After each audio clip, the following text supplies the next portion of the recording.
تاریخ کا امیر ترین انسان۔ جب یہ ہم الفاظ سنتے ہیں تو ہمارے ذہن کے اندر آج کے ارب پتی ایلون مسک اور بل گیٹ کا نام آتا ہے۔ کیا ہو اگر میں آپ کو بتاؤں تاریخ کا سب سے امیر ترین انسان آج سے 700 سال پہلے افریقہ کے صحرا کے اوپر حکومت کرتا تھا۔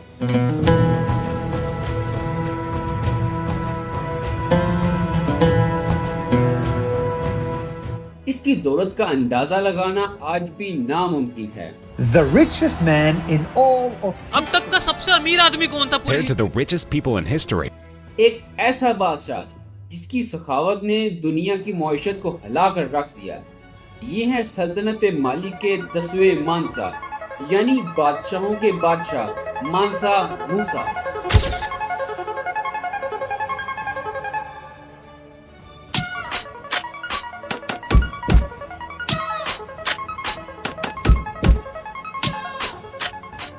مانسا موسا کی پیدائش 1280 عیسوی میں کتاب کے شاہی خاندان کے اندر ہوئی۔ یہ وہ وقت تھا جب مغربی افریقہ اپنے عروج کی طرف جا رہی تھی۔ یہ سلطنت صرف ریت کے اوپر مشتمل نہیں تھی بلکہ اس سے کہیں بڑھ کے تھی۔ یہ دنیا کے آدھے سے زیادہ سونے اور نمک کے ذخائر کو کنٹرول کرتی تھی۔ موسی 1312 میں تخت پر بیٹھا۔ اس کے تخت پر بیٹھنے کی کہانی بھی بہت دلچسپ ہے۔ ان سے پہلے کے بادشاہ یعنی مانسا ابو بکر دوم سمندر کے پار کی دنیا کو دریافت کرنے کے بہت زیادہ شوقین تھے۔ انہوں نے ایک بہت بڑا بحری بیڑا تیار کروایا اور اپنے ساتھ کئی سو سپاہیوں کو لے کر بحر اوقیانوس یعنی اٹلانٹس اوشن کے سفر پہ نکلے اور کبھی واپس نہیں آئے۔ ان کے بعد ان کے وزیر موسیٰ نے مانسا کا لقب اختیار کیا اور سلطنت کی باگڈور سنبھالی۔ مانسا موسیٰ ایک پکے دیندار مسلمان تھے۔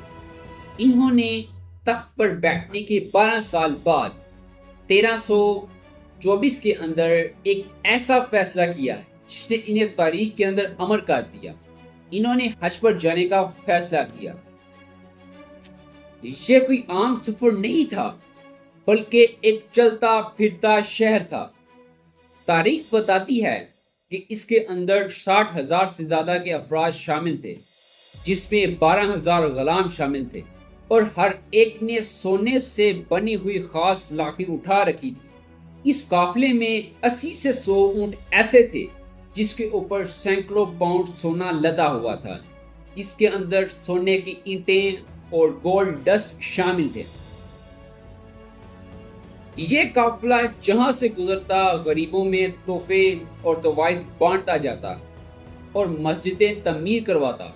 جب یہ قافلہ مصر کے شہر قاہرہ میں پہنچا تو انہوں نے وہاں پر 3 ماہ قیام کیا، اور اس وقت کے اندر انہوں نے اتنے طوائف بانٹے اور اتنا سونا خیرات کیا کہ ویلیو آف گولڈ گر گئی اور مارکیٹ کریش کر گئی، جس کی وجہ سے ان کی معیشت ہل گئی، اور اس معیشت کو بحال ہونے کے لیے 12 سال سے زیادہ کا عرصہ لگا۔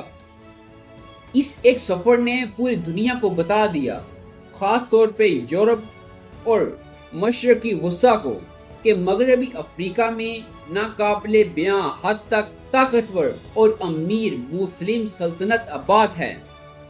مانسا موسیٰ حد سے صرف مذہبی سکون لے کر نہیں آئے بلکہ اس سے کہیں بڑھ کر آئے۔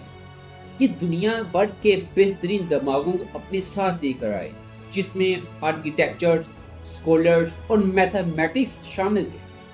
انہوں کا مقصد تھا کہ اپنی سلطنت کو نہ صرف دولت میں بلکہ علم میں بھی اپنے آپ کو سب سے آگے رکھنا۔ انہوں نے اپنے شہر ٹمبکتو کو علم کا مرکز بنانے کا فیصلہ کیا۔ انہوں نے مشہور سنگوڑے یونیورسٹی اور جنگارے مسجد کو تعمیر کروایا، جو آج بھی مالی کے اندر موجود ہیں اور ان کے سنہری دور کی گواہی دیتی ہیں۔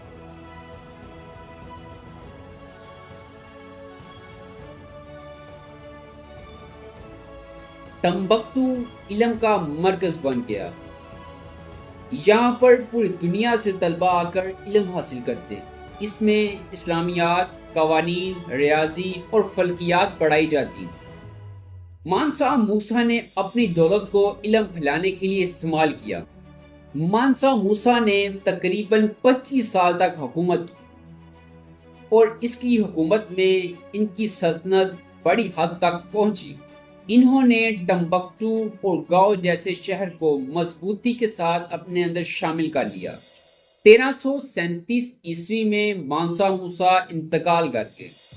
ان کے انتقال کے بعد ان کے جانشینوں نے سلطنت کی باغ ڈور سنبھالی، مگر اندرونی جھگڑوں اور بدلتے تجارتی رستوں کی وجہ سے ان کی سلطنت زوال کا شکار ہو گئی۔ لیکن مانسا موسیٰ کا نام ہمیشہ کے لیے تاریخ میں امر ہو گیا۔ مانسا موسیٰ کی دولت کا اندازہ آج ٹریلینز آف ڈالرز کے اندر بھی نہیں لگایا جا سکتا۔ وہ ناقابل بیان حد تک امیر تھا، لیکن اس کی اصل میراث اس کی دولت نہیں تھی، بلکہ اس کا وہ سفر کا عرض تھا جس نے دنیا کی معیشت کو ہلا کے رکھ دیا اور ایک صحرا کے اندر علم کا مرکز بنا دیا۔ یہ تاریخ کا واحد حکمران ہے جس نے دولت سے سلطنت تو بنائی اور اس کے ساتھ دنیا کی معیشت کو بدل کے رکھ دیا۔